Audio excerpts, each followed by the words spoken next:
O caso de uso é um caso de uma academia de lutas. Os. E aí é maneiro porque eu tenho uma história, uma identificação muito grande com as artes marciais. Então, desde pequeno, eu fui karateca, depois eu passei rapidamente pelo Muay Thai, Jiu-Jitsu, então, brevemente pela capoeira. Então, eu gosto muito e me identifiquei muito com esse projeto. Se você gostou e quer aprender como é que esse caso terminou, fica comigo no vídeo e vamos juntos. Os!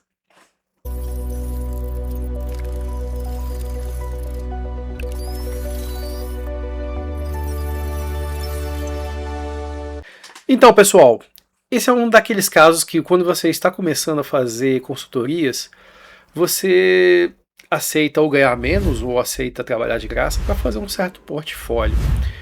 E aí você percebe que seu valor como profissional às vezes não é muito levado em consideração. Então já fica aí o primeiro aviso e dica para vocês que estão chegando agora. Não façam consultoria de graça. Não caiam no meu erro. Então, qual foi a situação que chegou num caso em que a técnica foi superada pela prática, pela execução? Foi basicamente o seguinte: conhecia um pessoal, esse pessoal era professor de lutas, né? Então, um pessoal que eu tive uma grande afinidade durante minhas vivências em artes marciais. E eu falei, poxa, estou começando agora o mercado né, no mercado, quero portfólio, quero caso de uso.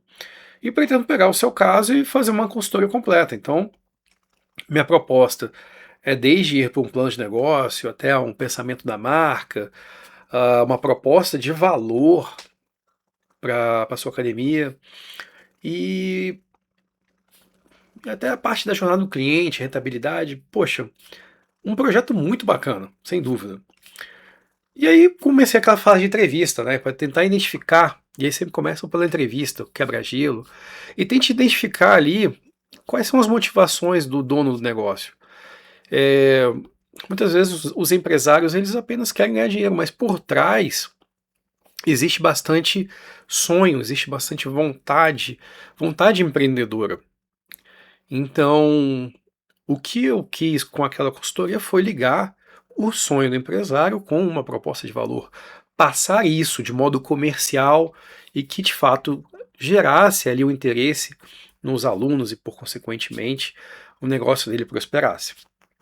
Então, feito isso, fiz uma verificação do local, do estudo, é, e aí vi basicamente as principais fundações daquele negócio. Identifique quais são os valores do dono do negócio.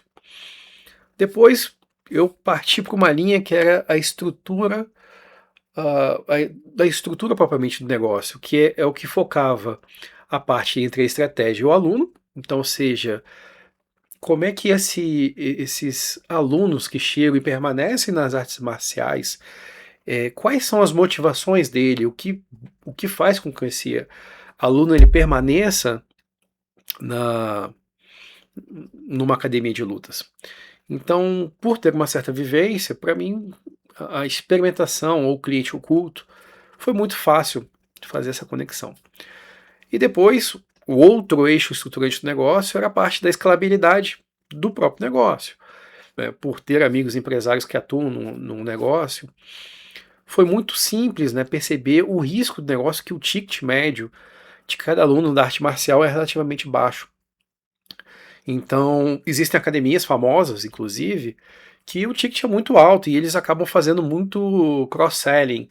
Se você não conhece o termo, cross-selling é uma venda lateral. Então, eu estou aqui fechando aqui contigo, estou te vendendo um serviço, que no caso é uma aula, e em paralelo eu estou te vendendo outros produtos complementares, pô, uma jaqueta, uma caneca personalizada. Então, é, então eu tentei justamente trazer e incorporar essa visão de valor para o negócio que eu estava prestando a consultoria.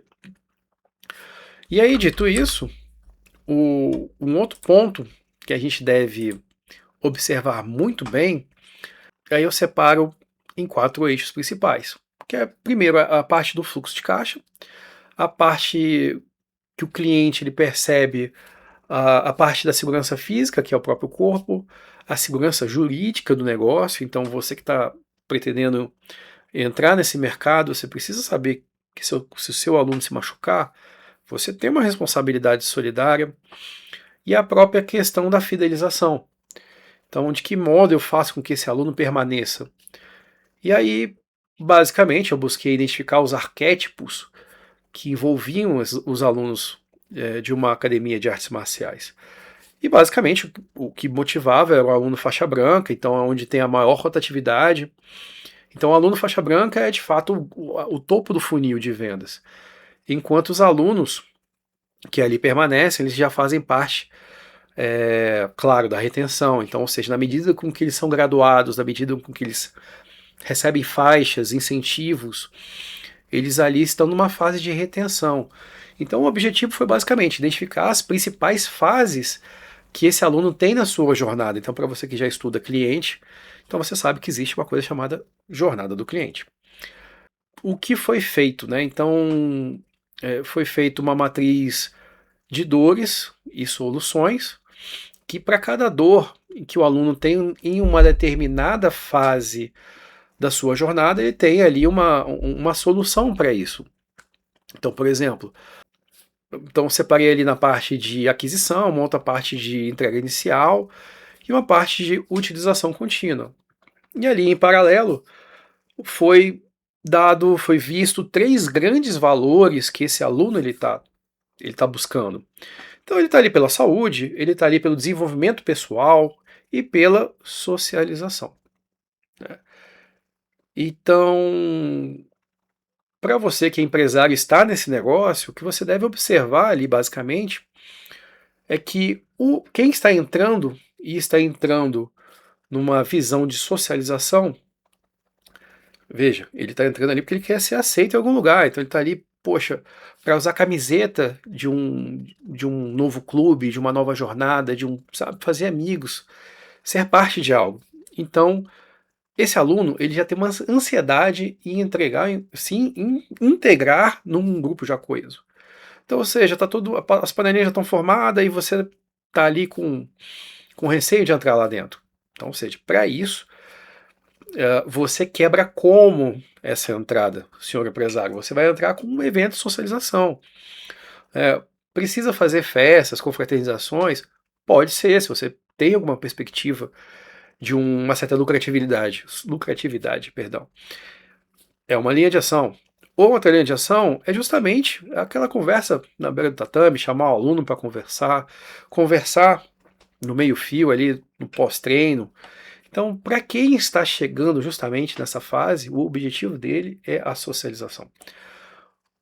Bom, quem procura saúde física, quem está ali pelo shape, quem está ali para mandar um cardio ou para emagrecer, um ponto de dor pode ser o medo de lesões ou sobrecarga física extrema.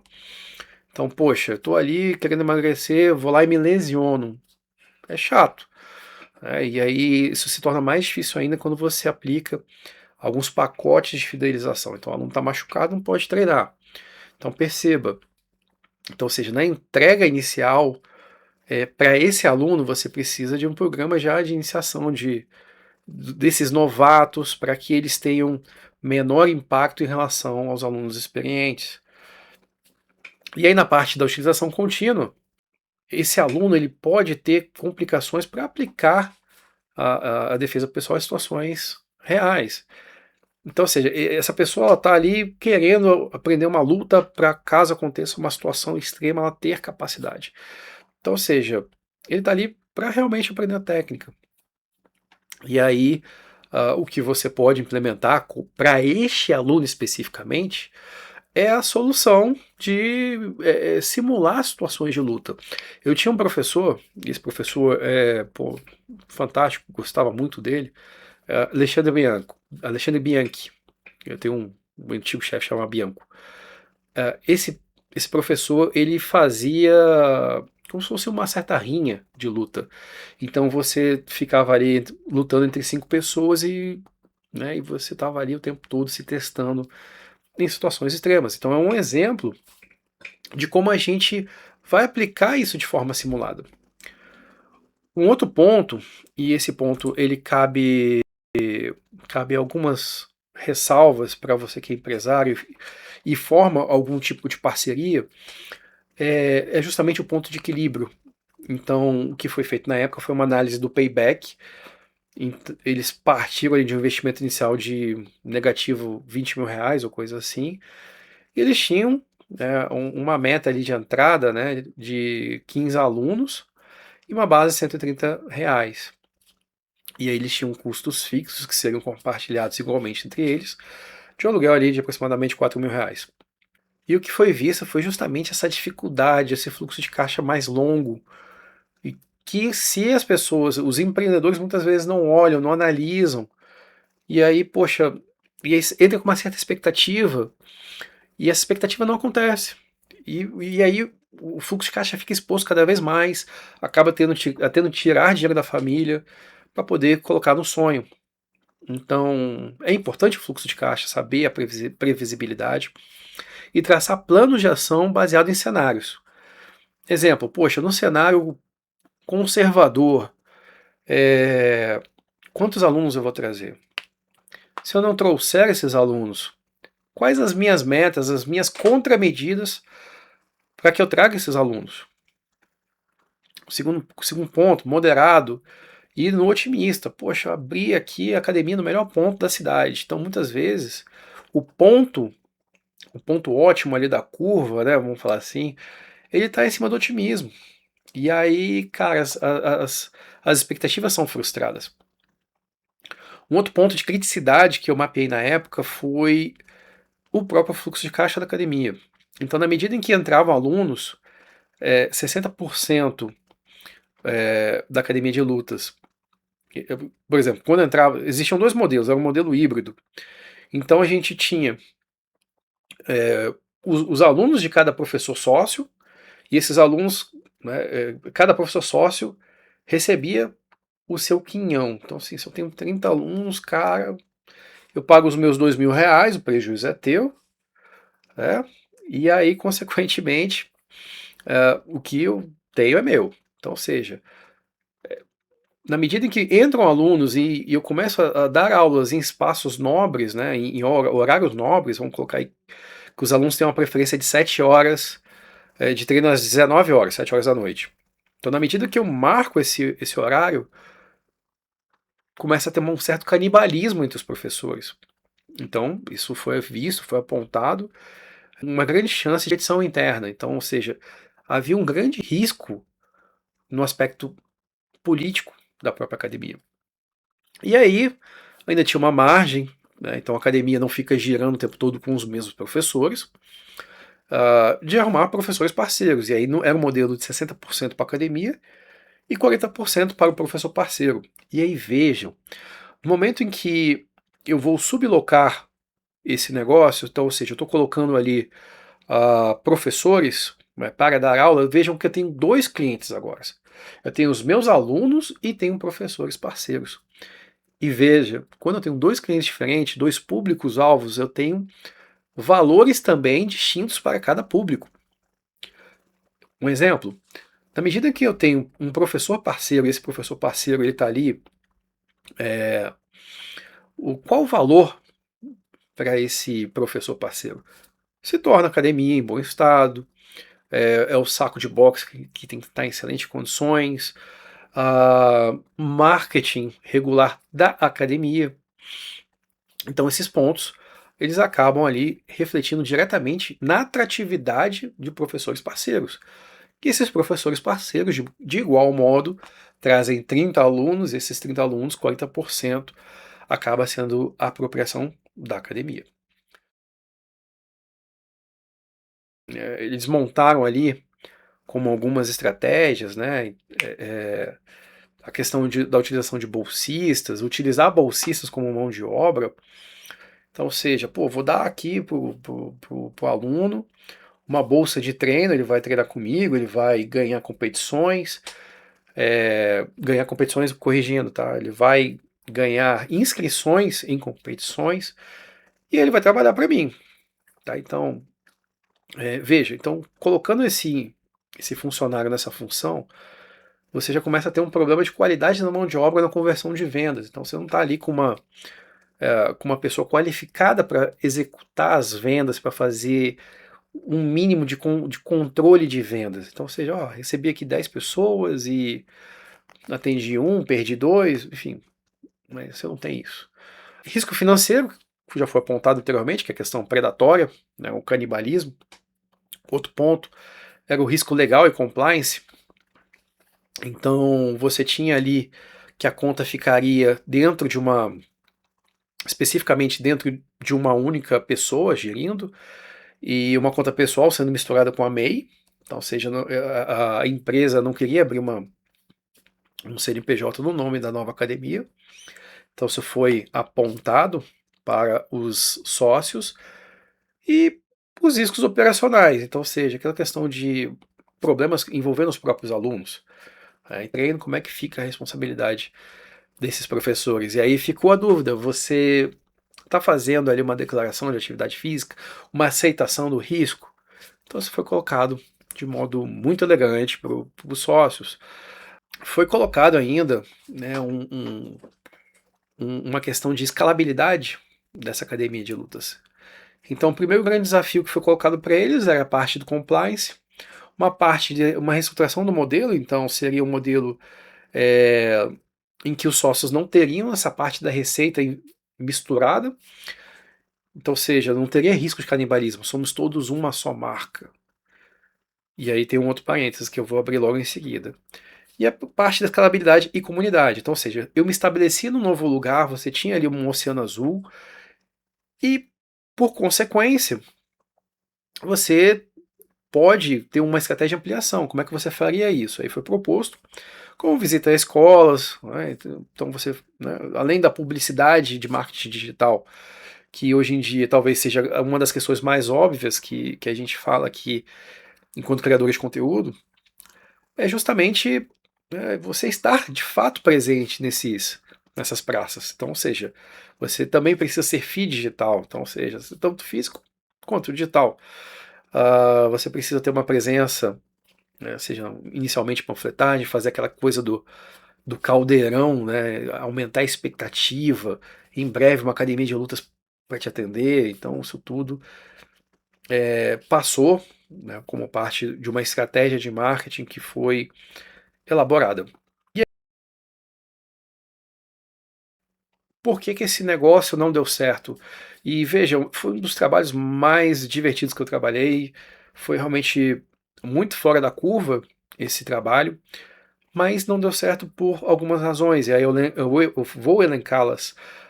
A primeira delas é que nesse modelo de academias existe uma fidelidade muito grande dos professores e dos alunos. Então, abrir uma nova academia de lutas que não seja personificada, então, ou seja, é o Rafael Tupinambá Team Jiu-Jitsu, Brazilian Jiu-Jitsu. Então, se não há essa identificação, há uma certa pulverização, uma desassociação do nome e do serviço que está sendo prestado. Então eu não quero criar uma academia de lutas, eu quero criar a minha própria marca pessoal. E isso foi um problema na medida que esse modelo ele acabava entrando em choque entre os professores. Então eu tinha o Cantil, Top Team e, enfim, e outra marca do professor, já coexistindo com a principal marca. Então você já não teria ali a questão do cross-selling, então, ou seja, a marca principal em torno dessa academia já estava sendo fragilizada. Um outro ponto foi uma quebra, e aí a questão da consultoria gratuita. Foi uma quebra entre a estratégia, o planejamento estratégico e a execução. Então, na medida que os trabalhos iam sendo feitos, iam sendo entregues, os sócios eles começaram a ficar muito, muito, muito agoniados em entregar logo esse produto. Então, ou seja, preciso abrir logo para girar o caixa, e enfim, e aí você perdia marcos importantes. Um dos marcos importantes era, de fato, fazer o caldeirão, né? aquecer a comunidade para que você pudesse ter um máximo de curiosos no dia. Então, foi uma pena, mas parte do planejamento eles seguiram. Mas foi isso, gente. E lembre-se, consultoria grátis nunca mais. Mas eu tô brincando, mas é verdade. Façam isso, nem que vocês tenham que cobrar o mínimo, mas percebam, utilizamos aqui diversas técnicas: jornada do cliente, análise de fluxo de caixa, planejamento de negócios, planejamento estratégico, cenários, matriz de risco, dores e soluções. Fizemos, além de tudo ali, a questão da marca, o que a marca iria transmitir.